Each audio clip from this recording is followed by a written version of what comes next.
Welcome to the Learning Pines YouTube. We hope this video helps. You begin by setting the canvas to a 48 by 48 frame so the icon reads well at small sizes. Draw a 32px circle, centered in that frame with no fill and a 2px stroke. This becomes the gear outline. Once done, enable a 24 or 8px grid and turn on pixel snap so spokes and cuts align cleanly. Make sure to lock the frame and circle layers to avoid accidental moves. This sets a stable base for the gear details. You now craft a single tooth. Draw a 6 by 10 rectangle with 5px corner radius and align its base to the circle edge.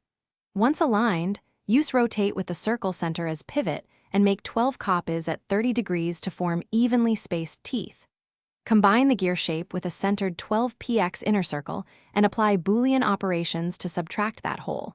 This creates the classic setting silhouette. Keep shapes as vectors so you can tweak stroke. You finish by converting strokes to outlines and using vector edit to tidy any uneven joins. This ensures consistent rendering. Then scale variance down to 24 and 16 pixels and preview on both dark and light backgrounds to verify clarity. When exporting, choose SVG for design systems or PNG at 1x/2x for assets. If the icon looks jagged, toggle the pixel grid and nudge nodes to whole pixels, or adjust stroke to an integer width to remove. Thanks for watching. Consider subscribing if we helped you.